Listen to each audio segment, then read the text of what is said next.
Good morning. A very warm welcome to all of you to the second day session of National Productivity Summit 2020. We have witnessed an excellent keynote address by Dr. Gregory Watson yesterday and case studies presentations from Bharat Heavy Electricals Limited, Hero MotoCorp, Mahindra and Mahindra, Tata Hitachi Construction Equipments, Dynamatic-Oldland Aerospace, Yukon India, Indomim, Edler Medicube. We start today's proceeding with a very enriching keynote presentation by one of the giants of Indian manufacturing industry, Mr. Vipin Sondhi, Managing Director and CEO, Ashok Leyland Limited, on innovation to drive productivity in manufacturing, in Indian manufacturing. Mr. Sondhi is the Managing Director and Chief Executive Officer of Ashok Leyland, one of the largest commercial vehicle, trucks, and bus manufacturers in the world. Mr. Sondhi has over 3 decades of experience in manufacturing and engineering-based companies such as JCB, Honda, Tata Steels, and Tecumseh. Prior to Ashok Leyland, he was heading JCB India, where he spent over 13 years and was a member of JCB's global executive team. He led the $1.7 billion JCB business with 5 manufacturing plants situated in 3 locations and established market leadership in the construction equipment industry. Mr. Sondhi has a strong and proven track record as a leader and is passionate, hands-on professional. He is an alumnus of the Indian Institute of Management, Ahmedabad, and the Indian Institute of Technology, New Delhi. He was appointed by the Government of India as the chairperson of the Board of Governors of the Indian Institute of Science, Education and Research, Bhopal, in December 2015. An elected member of the Confederation of Indian Industries, National Council, he has been the chairman of EXCON, South Asia's largest exhibition of construction equipments from 2006 to 2019. He was also conferred with an honorary fellowship by the Center of Excellence in Project Management in December 2017. He has been awarded the CEO of the Year award at CEO India Awards in 2014, the Udyog Ratan Award by the Institute of Economic Studies in 2011, and the Young Managers Trophy by the Confederation of Indian Industries in the year 2000. Following the keynote address, we will have case study presentations from TVS Motors Company, Brakes India, Fairley Transport Railway Technologies, Kotale Engineering. Finally, we will have the IMTMA ACE Micromatic Productivity Championship Awards 2020 presentation that will crown the productivity champions this afternoon at 1 p.m. We invite all of you to join us at this awards presentation ceremony. Mr. Sondhi, your presence today encourages us in our affirmations to further strengthen the competitiveness of the manufacturing sector. We look forward to hearing your thoughts on innovation as a means to drive productivity for Indian manufacturing to become globally competitive. With these words, I now invite Mr. Vipin Sondhi to deliver the keynote address. Thank you.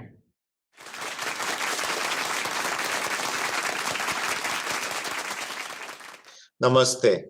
Mr. Indradev Babu, President of IMTMA, my friend Mr. Rangachar, the IMTMA Secretariat, and all the participants of National Productivity Summit, ladies and gentlemen. Thank you for inviting me to deliver the keynote address at the National Productivity Summit 2020. I'm sure you've had a very engaging day 1 at the Productivity Summit.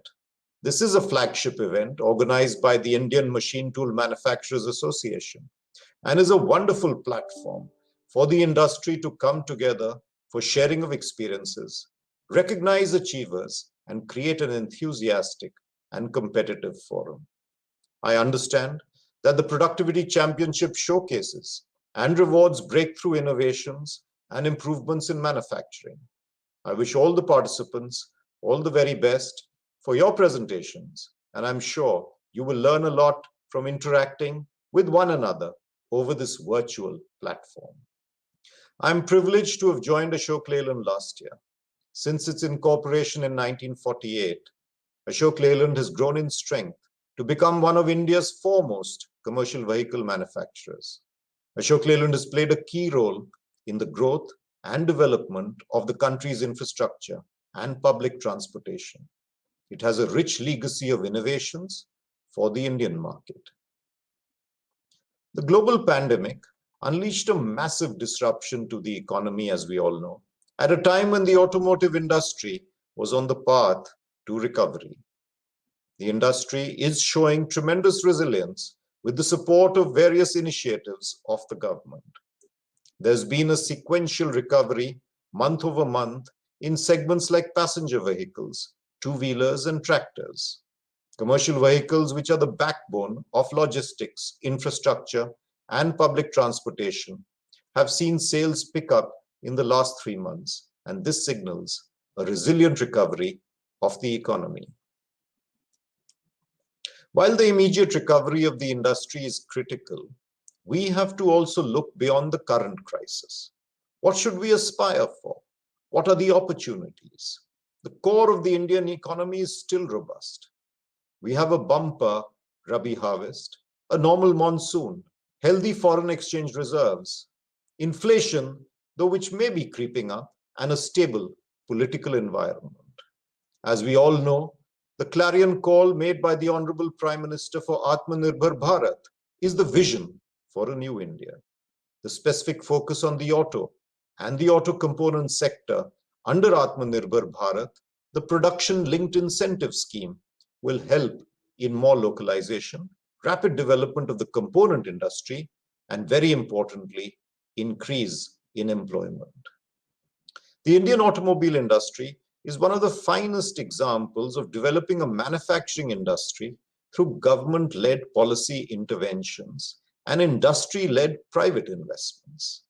The industry contributes significantly to the economy and provides employment to nearly 32 million people, directly or indirectly, together with a well-established world-class auto component industry. India became the 4th largest automaker in 2019, with about 4 million units sold in the passenger and commercial vehicles category. Favorable government policies like the Make in India campaign, the Automotive Mission Plan, the AMP, and the National Electric Mobility Mission Plan, the NEMMP, and now the Production-Linked Incentive Scheme, the PLI, will enable us to develop into a significant manufacturing hub for the world. India has an opportunity to raise its manufacturing competitiveness and become a supplier of choice, not only for its large consuming class, but also for global markets. There are many opportunities to create the right environment for the industry to flourish and grow in India and become globally competitive. For this to happen, we need to focus more on the following. 1, global quality, which means global standards of quality and reliability.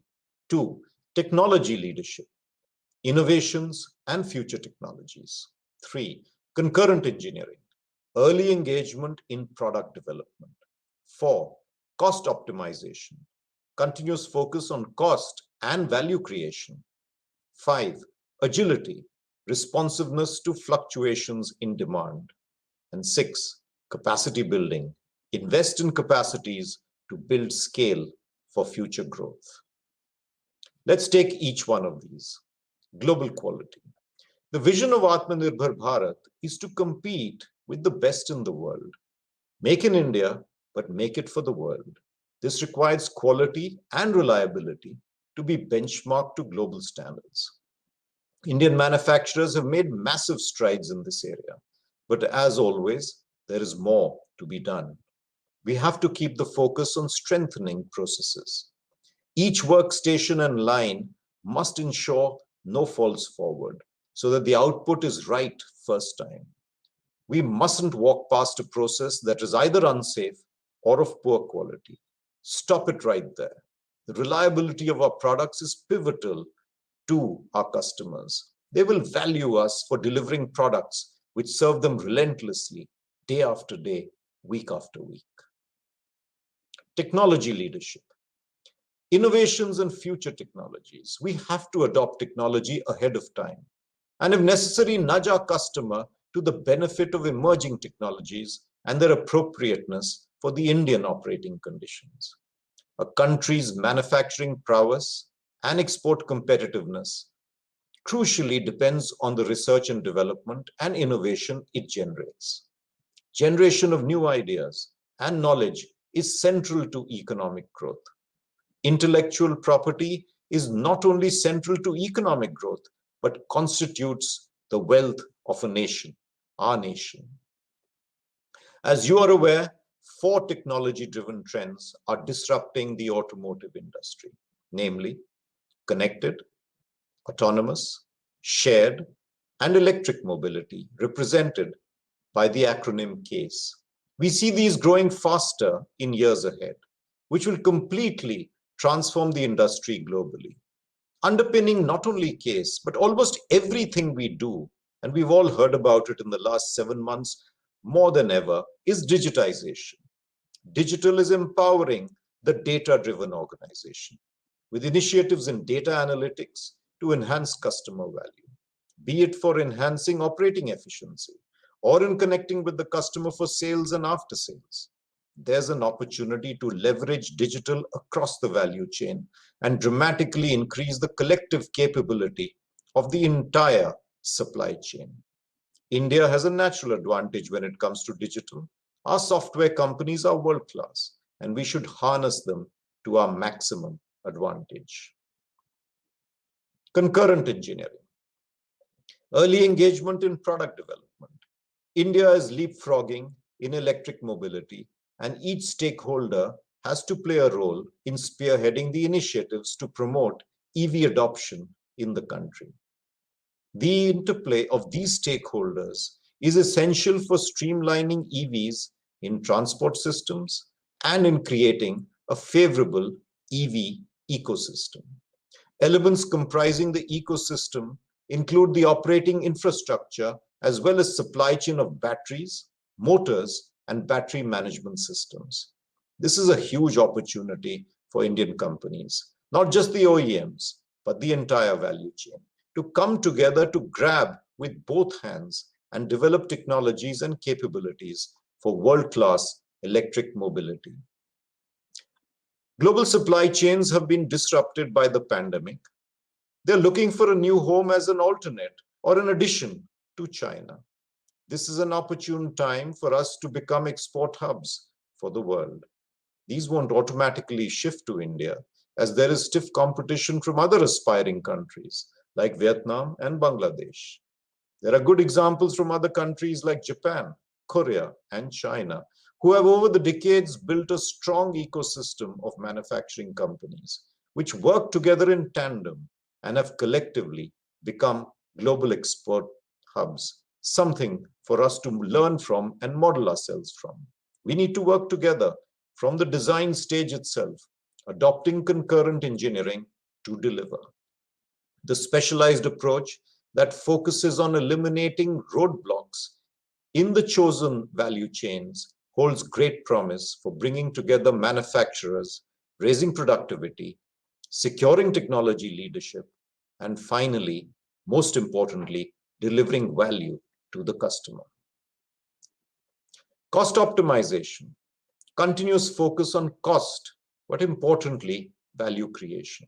Manufacturing is all about scale. Economies of scale not only delivers cost efficiencies, but also gives the impetus for innovation and R&D as the development costs get allocated across a larger volume. But it's not just about the lowest cost, but getting the right balance between value and cost for the customers. In the commercial vehicle industry, It's about delivering value through the entire life of the product. Total cost of ownership, TCO, which covers the initial cost of acquisition, the operating cost in terms of fluid efficiency, the after-sales service in terms of maximizing operating uptime, and the best resale value. Agility, responsiveness to fluctuations in demand, and we can see that happening more and more and all the time. The environment will keep changing in unexpected ways and can't always be predicted. The best way to prepare for this is to build new skills and accept the new ways of living and working. We need to be agile and fleet-footed to be able to adapt quickly and respond fast. That will give us sustainable competitive advantage in this VUCA world. Agility and responsiveness can be achieved through greater supplier integration with the use of digital technology for efficient inventory planning and logistics.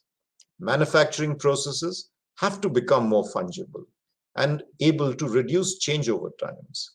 We have to move from mass customization to more custom-built manufacturing with delayed differentiation. We have to move from long-range planning to adaptive and contingency planning. These will be key to success in this new normal, if ever there is going to be a new normal. Building brand India. Invest in capacities to build scale for future growth. To become globally competitive, we have to invest in capacity building for manufacturing, for engineering, for R&D, for our people, which will enable us to build a brand. The troika of industry, government, and academia has to synergize together. There has to be more convergence. Together, we have to focus on quality and reliability of our products, and together build brand India. With our passion and commitment to high quality, global competitiveness, and reliable products, I'm confident that the Indian manufacturing sector and the machine tool industry, which is an integral part, will be globally recognized and will make all of us in India proud. I once again thank the organizers for having invited me and compliment everybody for putting together this wonderful program. I wish you all the very best in the rest of the program. Thank you very much. Mr. Vipin Sondhi, your very insightful keynote address on innovation as a means to drive productivity has clearly brought out the importance of enhancing productivity in Indian manufacturing. We deeply value your views. On behalf of IMTMA, I thank you most graciously for taking time off from your very busy schedule to be with us at this summit. Thank you very much. With these words, I now invite Mr. M.G. Srinivas, Executive Director, IMTMA, to take us through the rest of the proceedings. Thank you.